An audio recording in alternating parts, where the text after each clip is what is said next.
Bangladesh association and community project রচডেলের উদ্যোগে community ইফতার ও দোয়া মাহফিলের আয়োজন করা হয়। এতে প্রবাসী বাংলাদেশি ছাড়াও অন্যান্য ধর্মাবলম্বী ব্যক্তিরাও অংশগ্রহণ করেন। বিস্তারিত সৈয়দ মিজানের রিপোর্টে।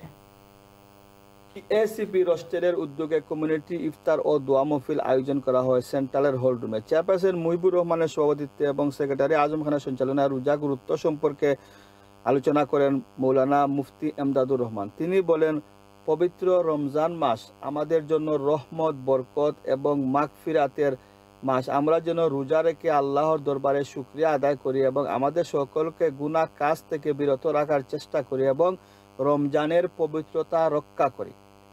ইফতার মাহফিলে আরও উপস্থিত ছিলেন রচডেলের সাবেক মেয়র কাউন্সিলর সৈয়দ আলী আহমদ, রচডেলের কাউন্সিলর ইফতেখার আহমদ, ডক্টর মুশারফ হোসেন, জালালিয়া জামে মসজিদের সেক্রেটারি বশির আহমদ, কমিউনিটি ব্যক্তিত্ব শওকত আলী, শাহেদ মালিক, বিএসিপির board of director M A Basid, Fazar Ali, Abul Kalam, Syed Mizan, Khairul Alam সহ বাংলাদেশি কমিউনিটির বিভিন্ন পর্যায়ের নেতৃবৃন্দ। বিশেষ করে নিপীড়িত, নির্যাতিত, গাজার অসহায় মানুষের জন্য দোয়া পরিচালনা করেন রচডেল জালালিয়া জামে মসজিদের ইমাম মুফতি হাফেজ নজরুল ইসলাম। উল্লেখ্য, ইফতার মাহফিলে বিভিন্ন ধর্মের লোক ছাড়াও বিপুল সংখ্যক বাংলাদেশি নারীরা অংশগ্রহণ করেন। রচডেল থেকে Syed Mizan, channel S, greater Manchester.